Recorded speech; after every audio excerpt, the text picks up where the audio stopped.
rising tide floats all boats. That is definitely the thought process on this podcast here, trying to get more information out to you guys.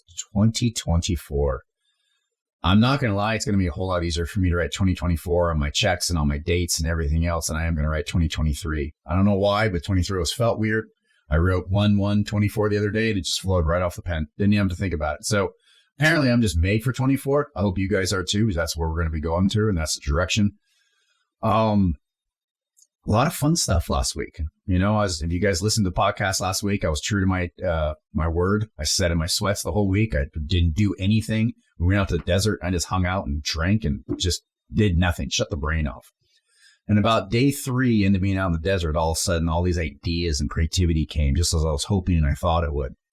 And one of the goals that we had set was, how do we grow our companies in such a way that it works for the culture of our company? I didn't really realize what I was touching on or getting to the point of. And I started to kind of dig that thought process and massage it and work it through and trying to figure it out. And all of a sudden it dawned on me, it's not really growing the company or the culture I'm after. What it is trying to set my time for the sanity of me, so then I have more time to give my team. And so I started to go down this path and down this road. And I said, okay, how can I set up my time more valuable? How can I be more productive with my time? So if I give you guys an idea, and the idea is go ahead and film one podcast in a day, what are you going to do? Well, you got the whole day, right? You're going to get up, you're going to get your coffee, you're going to sit down, you're going to take some notes, you're going to figure out what you're going to say, you're going to then film at 10, you didn't like the way it was, maybe you don't feel good in your clothes, and around 2 o'clock you get your podcast taken care of and you actually get it filmed.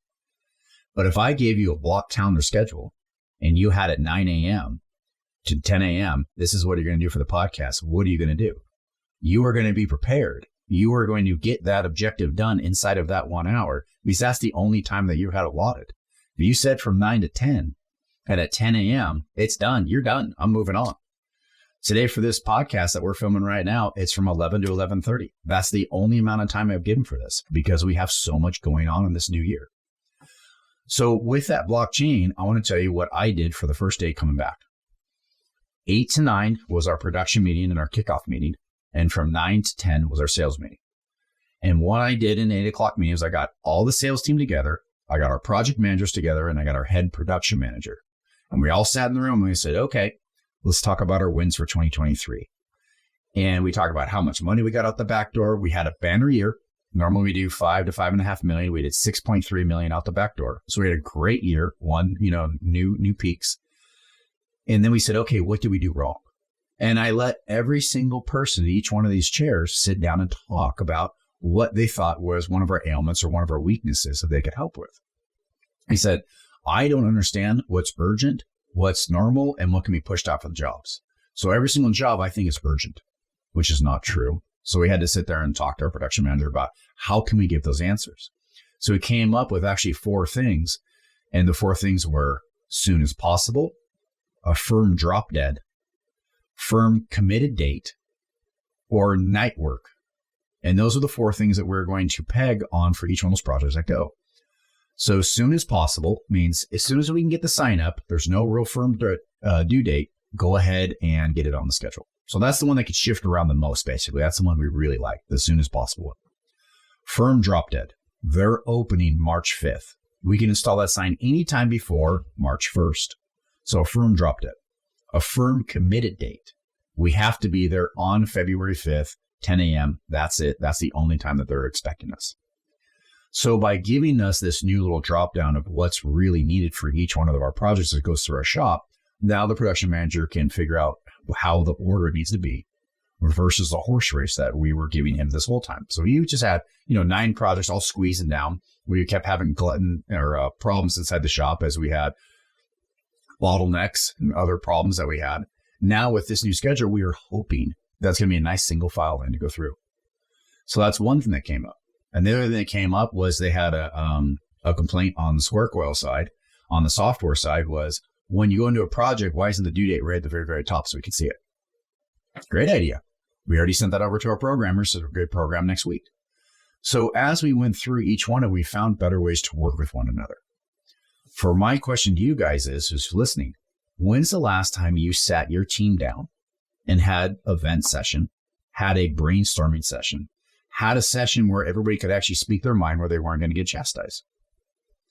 The new year, January 2024, is the best time. Everybody hears resolutions, new ideas. We're all excited to be part of one, new thought process.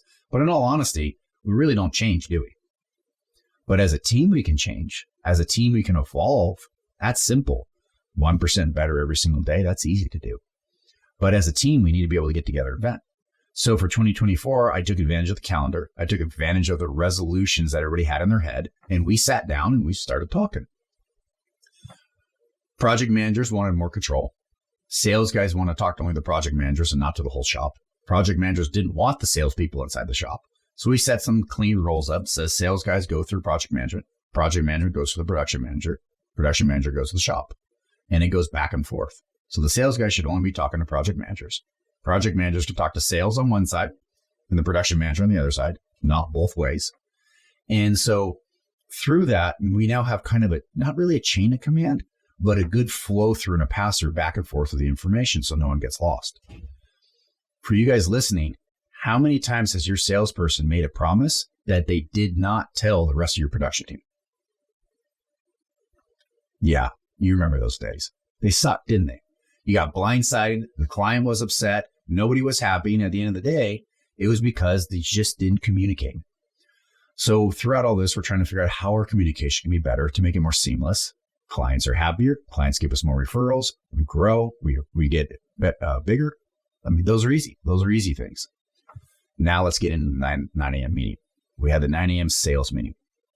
And I said, all right, sales team, I want an A+ presentation. I want something, and I told them this 2 weeks ago. I want an A+ presentation. I want you to wow me with what your clients are doing, what you know is going to happen, what your projections are for the year, so we can then staff our team accordingly.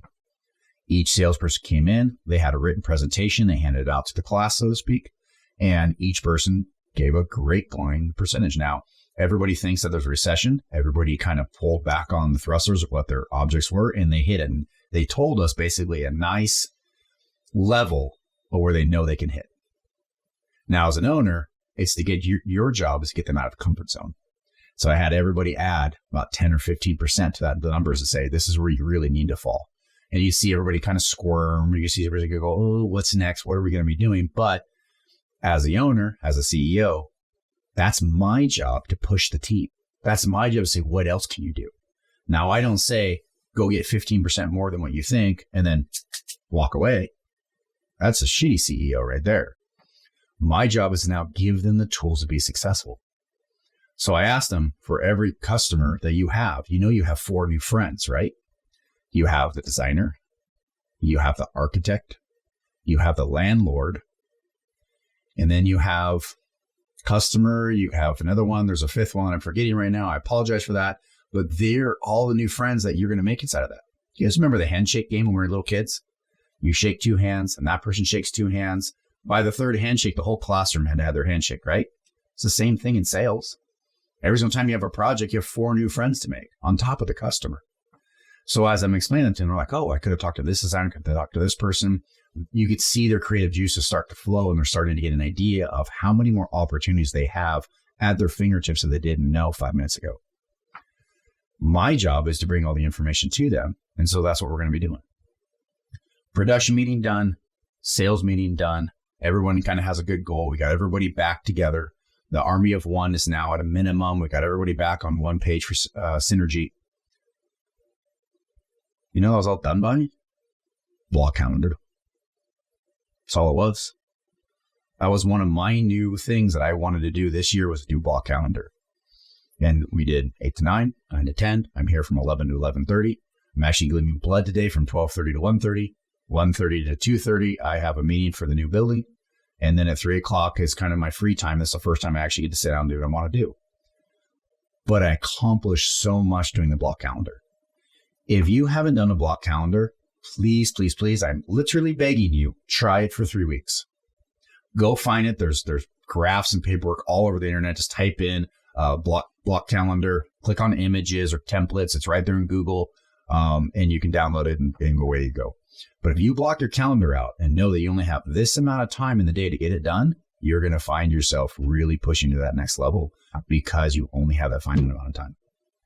It basically is taking care of all your procrastination. Let's not lie. If you're procrastinating, this is for you. Even for me, I'm a go-getter, self-starter, and I still procrastinate. If you give me all day, I'm going to spend 20 minutes to half an hour on social media, just scrolling away, doing shit, doing nothing. That's what happens when you have your blockchain you're set up. Am I implementing blockchain with the rest of my team? 100%. If I'm going to go down this rabbit hole, so is my team. We're going to do all this together. So I've asked my Square Coil team and the integrated science team, the main people, the project managers and the sales team, get on a block calendar. Show me your block calendar tomorrow. What does your day look like? And then how can we evolve from that? I will tell you right now, for me, this is the first time I'm really using it. What I use in 3 months from now will not be what I'm using today. I'm just starting out. I don't know what's actually going to work for me best, but I also know that if I don't start somewhere, I'm going to get nowhere. So we're going to start with the block calendar, set how that goes up. Maybe I'm going to find out that every week it's a set block calendar. So every Monday from 8 to 10 is this. Every Tuesdays from 9 to 11 is this. That might work better for me. Or each day might be unique. Don't know. Don't have a clue. But the more I try, the more it's going to work. So this is step 1 of the 2024. If this is your resolution, yay. If this is your resolution does not include this, sorry guys, you're adding to your resolution. You got to add one more. That's all I got. Enjoy 2024. Next week's going to be a big one. We're going to be interviewing Arlon. We're going to be doing some product knowledge. You guys have seen it on those damn sign guys. You've seen it on Glance's website or in Square Coils. We're going to be doing some product knowledge. One of the main reasons why I brought Square Coil up was to educate the owners and help them with their bottom line. This podcast is no different. We're trying to get more product knowledge so the owners have more at their fingertips to give the clients exactly what they want in the way of the signage and the custom manufacturing industry. So next week, we're going to find out why Arlon built the products that they did, why are they giving them to them, and what void are they trying to fix inside of that. So that's going to be the first of many for that product knowledge. Look forward to talking with you guys next week.